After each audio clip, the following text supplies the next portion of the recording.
Coucou à vous, je suis Emeline Maguito, encore appelée Massage, la promotrice et la responsable de la plateforme massagefemmeconsulting.com.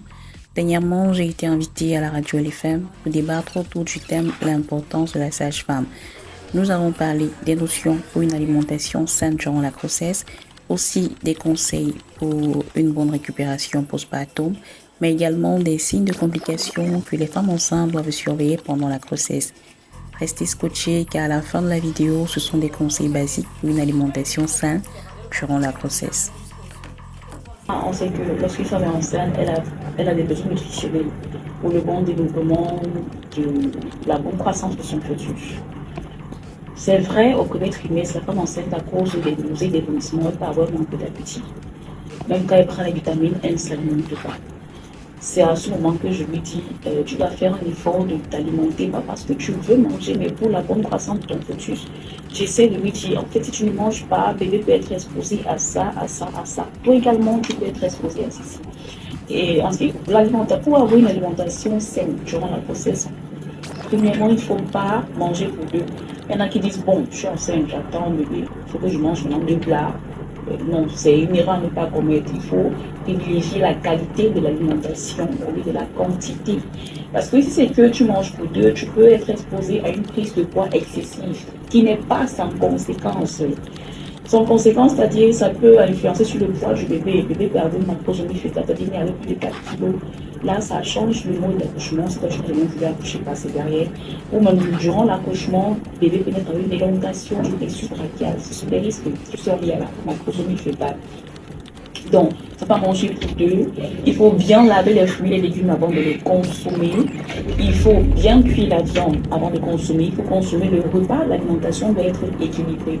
Consommer les féculents parce que c'est une source riche en énergie. Et ça contient également les éléments nécessaires pour le bon dimanche bébé, soit les pommes, la patate, le poisson. Voilà, non, les féculents. Ah non, les féculents, d'accord. Oui, il faut également consommer les fruits et les légumes qui sont très riches en minéraux, en fibres et en vitamines. Et là, ça n'a pas de problème avec le déroulement, avec le bébé. Pas de problème de prise de poids. Donc la femme peut consommer autant de fruits et légumes qu'elle veut parce que c'est un apport en fer, c'est un apport en vitamines, c'est un apport en minéraux, donc c'est très bon. Elle peut également consommer les produits laitiers qui sont très riches en calcium. Le bébé aura besoin du calcium parce que c'est nécessaire pour le développement de ses os, de son squelette. Également, il ne doit pas manger ni trop gras, ni trop sucré, ni trop salé, et pas trop pimenté aussi, parce que Pourtant, il y a des femmes qui adorent le piment. Hein. On sait que le piment est bien souvent pour couper les nausées et tout, voilà. Sauf qu'il y a des astuces assez simples qui ne sont pas, qui sont sans risque pour gérer les nausées, parce que le piment, alors tu peux avoir le temps d'estomac. D'accord. Or, pour gérer les nausées, tu peux consommer de manière peut-être pour pas tout le temps gingembre, c'est un problème assez rapidement.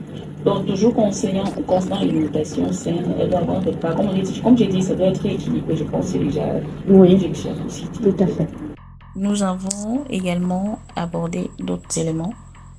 Je pense que vous aurez des vidéos bien après sur les conseils pour une bonne récupération après l'accouchement. Également sur les signes de complications que les femmes enceintes doivent surveiller pendant la grossesse. Alors, c'était tout. Bisous. Pour dire que notre plateforme Massage Femme Consulting, à travers notre plateforme, nous accompagnons les femmes enceintes durant toute la grossesse jusqu'à l'accouchement et même après pour celles qui veulent à travers les cours prénataux en ligne et les cours de préparation également à l'accouchement en ligne. Alors pour celles qui veulent souscrire à nos cours, n'hésitez pas à nous contacter via le numéro WhatsApp au bas de la vidéo.